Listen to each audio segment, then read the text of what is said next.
Les poissons-lions sont des créatures visuellement époustouflantes, connues pour leur apparence élégante et leurs épines venimeuses. Cependant, leur véritable menace ne réside pas dans leur venin, mais dans leur consommation agressive de poissons juvéniles indigènes. Originaires de la région Indo-Pacifique, les poissons-lions ont été introduits, probablement par le biais du commerce d'aquariums, dans l'océan Atlantique, où ils provoquent aujourd'hui d'importantes perturbations écologiques. La théorie dominante suggère que quelques individus, probablement relâchés par leurs propriétaires, auraient établi une population reproductrice. Aujourd'hui, cette espèce envahissante a proliféré sur de vastes étendues de l'Atlantique. Les taux de reproduction du poisson-lion sont remarquablement élevés.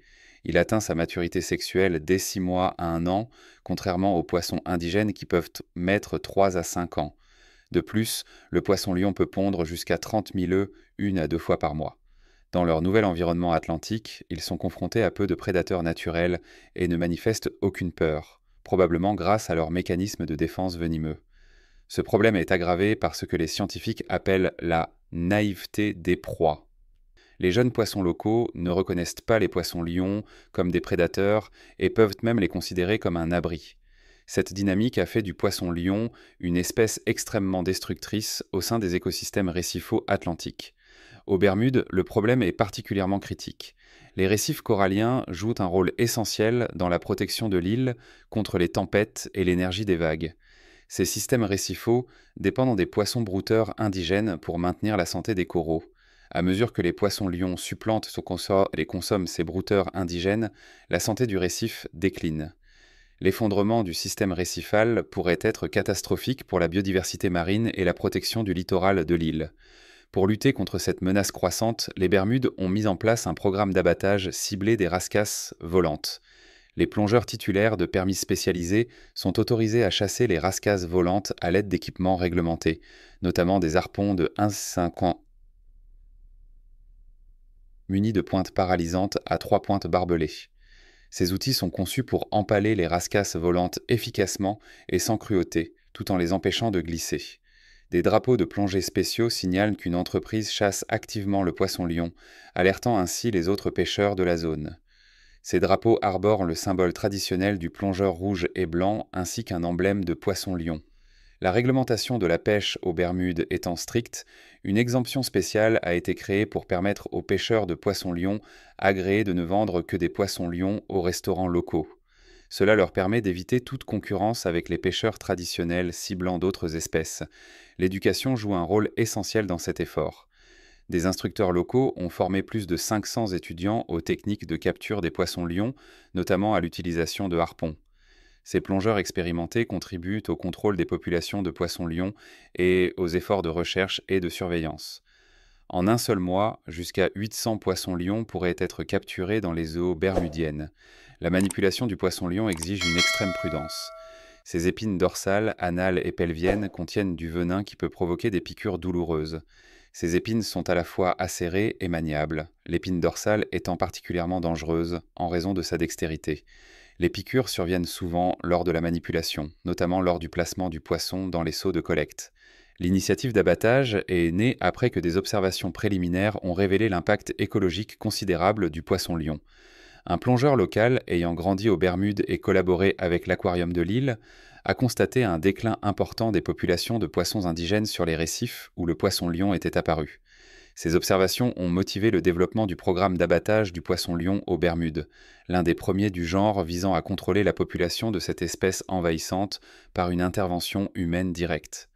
Le poisson-lion étant une espèce en voie de disparition, une gestion durable par l'éducation, la réglementation et l'utilisation culinaire reste la stratégie la plus efficace à long terme.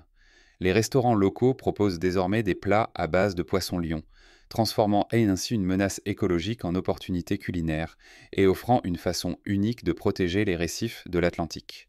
Sur les récifs coralliens, on observe généralement le poisson-lion immobile, ne se déplaçant que pour diriger ses épines venimeuses vers des menaces potentielles. Les glandes à venin parcourent les épines dorsales le long de leur longueur et se terminent à mi-chemin. Il est important de noter que le venin n'est présent que dans ces épines. Il est à base de protéines et devient inoffensif lorsqu'il est exposé à une forte chaleur. Cela signifie qu'une cuisson complète du poisson, même avec les épines encore attachées, le rend propre à la consommation, car les protéines du venin se dénaturent à la cuisson. Malgré cela, les épines sont généralement retirées avant la cuisson pour simplifier la préparation, notamment dans les cuisines de restaurants. Toutes les nageoires ne contiennent pas de venin. Les nageoires latérales, par exemple, ne présentent aucun danger et sont souvent retirées par simple commodité. Une fois nettoyé, le poisson est sain et peut être traité comme n'importe quel autre poisson de table. Des tests menés sur la chair de rascasse volante ont révélé qu'elle était particulièrement nutritive, riche en acides gras oméga 3 et pauvre en métaux lourds, ce qui en fait non seulement un choix sûr, mais aussi sain et écologique. D'ailleurs, elle est présentée comme un produit de la mer plus vert que vert. Ce double avantage, contrôler une espèce envahissante tout en offrant une source alimentaire durable et sans culpabilité, a donné naissance au slogan populaire « Mangez-les pour les vaincre ». Après avoir retiré les épines venimeuses et les parties non comestibles, le poisson est vidé, débarrassé de ses branchies et préparé pour la consommation. L'analyse de l'urine a révélé la présence constante de dépôts graisseux sur le foie, signe d'une suralimentation. Tous les poissons-lions capturés en Atlantique et examinés présentaient des signes de stéatose hépatique, une affection rarement observée chez les poissons sauvages et qui souligne l'agressivité alimentaire des poissons-lions dans leurs environnements non indigènes. La manipulation du poisson reste risquée même après sa capture en raison de ses épines acérées qui peuvent provoquer des piqûres douloureuses si l'on ne s'en approche pas avec précaution. L'envenimation provoque généralement un gonflement et une gêne importants. Les symptômes peuvent imiter une piqûre d'abeille sévère. Il est donc recommandé d'immerger la zone affectée dans de l'eau chaude pour dénaturer le venin et soulager la douleur. Bien que douloureuses, ces piqûres mettent rarement la vie en danger. Les manipulateurs expérimentés rapportent que la douleur, bien qu'intense, s'atténue après quelques jours. Pour les restaurants, le poisson-lion est généralement livré entièrement nettoyé, sans épines venimeuses ni viscères. Seule la chair reste, conservée dans de la glace pour préserver sa fraîcheur. Les chefs ont accueilli le poisson-lion comme une nouveauté culinaire, d'autant plus que le scepticisme initial concernant son venin a laissé place à l'enthousiasme pour son goût et sa texture. La demande de rascasse volante ne cesse de croître, portée à la fois par sa saveur et son attrait écologique. Poisson ferme et au goût franc, se nourrissant exclusivement de proies vivantes, la rascasse volante n'est pas un charognard et est appréciée pour sa fraîcheur. Dans les cuisines haut de gamme, elle est désormais présente dans une variété de plats créatifs. Au restaurant Waouh, 4 plats populaires de rascasse volante sont régulièrement préparés. Le premier est un ceviche de rascasse volante. La peau est retirée et la chair marinée dans du citron vert et du sel, ce qui lui confère une acidité optimale. Ce ceviche est agrémenté d'ingrédients comme des fraises de Floride, des baies roses, du sel de mer et de la coriandre fraîche pour rehausser la saveur naturelle du poisson. Vient ensuite une tempura de rascasse volante réalisée avec les ailes du poisson sans peau. Les ailes sont assaisonnées, arrosées de jus de citron et de sel, puis légèrement panées et frites pour une texture croustillante. Autre option populaire, le taco de rascasse volante. Le poisson est coupé en dés et assaisonné d'épices jerk, puis saisi à feu vif pour une touche fumée. Il est servi avec une salade de choux du sud-ouest à base de coriandre, d'olives noires, de carottes et d'oignons rouges, du pico de gallo, de la crème fraîche au citron vert et une pincée de coriandre fraîche. Ce plat est devenu un succès grâce à ses saveurs prononcées et à sa présentation attrayante. Le plat final associe le poisson-lion à la noix de coco, à la citronnelle et à l'ail, offrant une fusion de saveurs tropicales qui sublime la délicatesse de la chair. Le message principal derrière l'histoire du poisson-lion est une prise de conscience environnementale.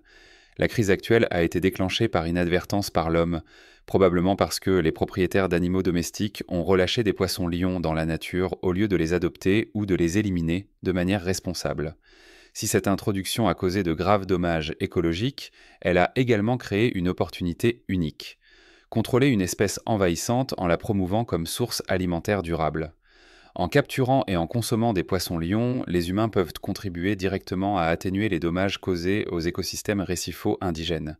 Il s'agit d'un cas rare où le plaisir culinaire s'accorde parfaitement avec la gestion écologique, ce qui en fait une situation gagnant-gagnant.